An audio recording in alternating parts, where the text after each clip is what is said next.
Clip number 461۔ اس clip میں آپ سورہ توبہ کی آیت نمبر 99 سے 100 تک کی تلاوت، ترجمہ، تفسیر قرآن صراط الجنان سماعت فرمائیں گے۔ بسم اللہ الرحمن الرحیم۔ ترجمہ، اللہ کے نام سے شروع جو نہایت مہربان رحمت والا ہے۔ وَمِنَ الْأَعْرَابِ مَن يُؤْمِنُ بِاللَّهِ وَالْيَوْمِ الْآخِرِ وَيَتَّخِذُ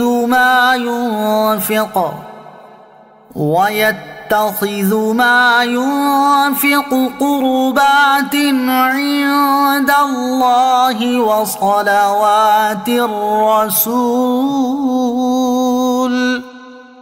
أَلَا إِنَّهَا قُرْبَةٌ لَهُمْ سَيُدْخِلُهُمُ اللَّهُ فِي رَحْمَتِهِ إِنَّ اللَّهَ غَفُورٌ رَحِيمٌ۔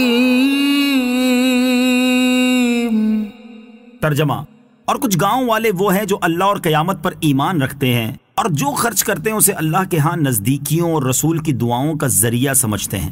سن لو، بے شک وہ ان کے لیے اللہ کے قرب کا ذریعہ ہیں، ان قریب اللہ انہیں اپنی رحمت میں داخل فرمائے گا، بے شک اللہ بخشنے والا مہربان ہے۔ وَمِنَ الْأَعْرَابِ مَن يُؤْمِنُ بِاللَّهِ وَالْيَوْمِ الْآخِرِ، اور کچھ گاؤں والے وہ ہیں جو اللہ اور قیامت پر ایمان رکھتے ہیں۔ اس سے پہلی آیت میں بیان فرمایا گیا کہ کچھ دیہاتی ایسے ہیں کہ اللہ عز و جل کی راہ میں جو خرچ کرتے ہیں اسے تاوان سمجھتے ہیں، اور اس آیت میں بیان فرمایا جا رہا ہے کہ دیہاتیوں میں بعض حضرات ایسے ہیں جو نیک اور صالح مومن ہیں، راہ خدا میں جہاد کرنے والے ہیں، اور وہ اللہ تعالیٰ کی راہ میں خرچ کرنے کو غنیمت تصور کرتے ہیں۔ آیت کا خلاصہ یہ ہے کہ دیہات میں رہنے والے بعض حضرات ایسے ہیں کہ وہ اللہ عز و جل کی راہ میں جو کچھ خرچ کرتے ہیں اسے اللہ تعالیٰ کے ہاں نزدیکیوں اور رسول اکرم علیہ الصلوۃ والسلام کی دعاؤں کا ذریعہ سمجھتے ہیں کہ جب رسول کریم صلی اللہ تعالی علیہ وآلہ وسلم کی بارگاہ میں صدقہ پیش کریں گے تو حضور پر نور صلی اللہ تعالی علیہ وسلم ان کے لیے خیر و برکت و مغفرت کی دعا فرمائیں گے۔ اس آیت میں جن دیہاتیوں کا ذکر ہوا ان کے بارے میں امام مجاہد رحمۃ اللہ تعالی علیہ فرماتے ہیں کہ یہ لوگ قبیلہ مزینہ میں سے بنی مکرن ہیں۔ کلبی نے کہا وہ اسلم، غفار اور جوہینہ کے قبیلے ہیں۔ ان قبائل کے بارے میں صحیح بخاری اور مسلم میں حضرت ابو ہریرہ رضی اللہ تعالی عنہ سے مروی ہے، رسول کریم صلی اللہ تعالی علیہ وسلم نے فرمایا کہ قریش، انصار، جوہینہ، مزینہ، اسلم، غفار اور اشجع کے لوگ ہمارے دوست ہیں، ان کا مولا اللہ اور رسول کے سوا اور کوئی نہیں۔ والسابقون الأولون من المهاجرين والأنصار والذين اتبعوهم بإحسان رضي الله عنهم ورضوا عنه وأعد لهم جنات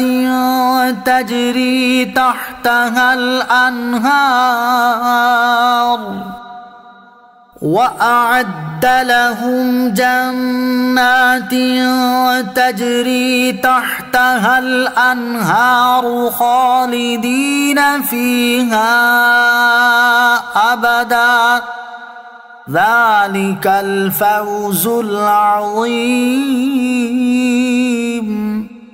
ترجمہ، اور بے شک مہاجرین اور انصار میں سے سابقین اولین اور دوسرے وہ جو بھلائی کے ساتھ ان کی پیروی کرنے والے ہیں، ان سب سے اللہ راضی ہوا، اور یہ اللہ سے راضی ہیں، اور اس نے ان کے لیے باغات تیار کر رکھے ہیں جن کے نیچے نہریں بہتی ہیں، ہمیشہ ہمیشہ ان میں رہیں گے، یہی بڑی کامیابی ہے۔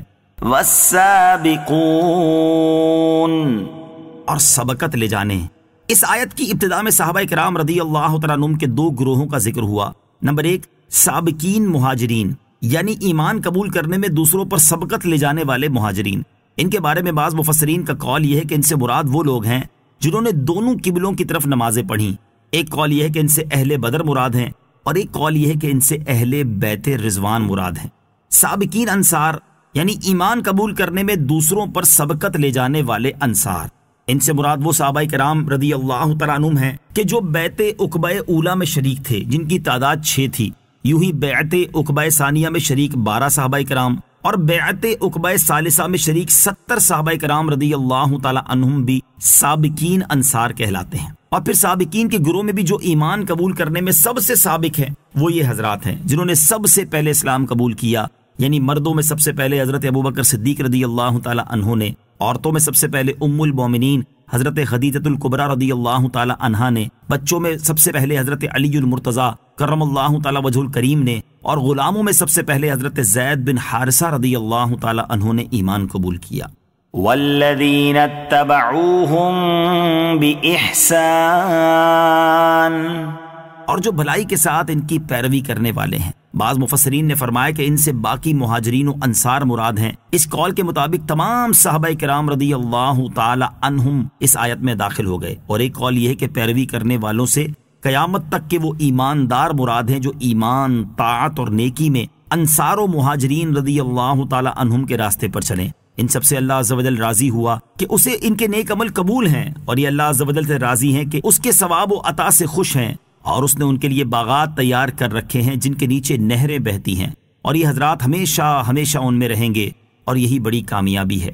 سب صحابہ کرام رضی اللہ تعالی عنہم عادل اور جنتی ہیں۔ اس سے معلوم ہوا کہ سارے صحابہ کرام رضی اللہ تعالی عنہم عادل ہیں اور جنتی ہیں، ان میں کوئی گناہگار اور فاسق نہیں۔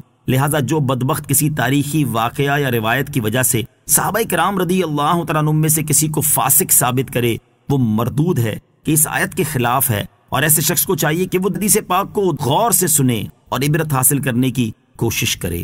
ترمذی شریف کی حدیث حضرت عبداللہ بن مغفل رضی اللہ تعالیٰ عنہ سے روایت ہے، رسول اللہ صلی اللہ تعالیٰ علیہ وسلم نے ارشاد فرمایا، میرے صحابہ رضی اللہ تعالیٰ عنہم کے بارے میں اللہ عز و جل سے ڈرو، اللہ سے ڈرو۔ میرے صحابہ رضی اللہ تعالیٰ عنہم کے بارے میں اللہ سے ڈرو، اللہ سے ڈرو۔ میرے بعد انہیں نشانہ نہ بنانا، کیونکہ جس نے ان سے محبت کی تو اس نے میری محبت کی وجہ سے ان سے محبت کی، اور جس نے ان سے بغض رکھا تو اس نے میرے بغض کی وجہ سے ان سے بغض رکھا، اور جس نے انہیں ستایا اس نے مجھے ستایا، اور جس نے مجھے ستایا اس نے اللہ عز و جل کو ایذا دی، اور جس نے اللہ عز و جل کو ایذا دی تو قریب ہے کہ اللہ عز و جل اس کی پکڑ فرما لے۔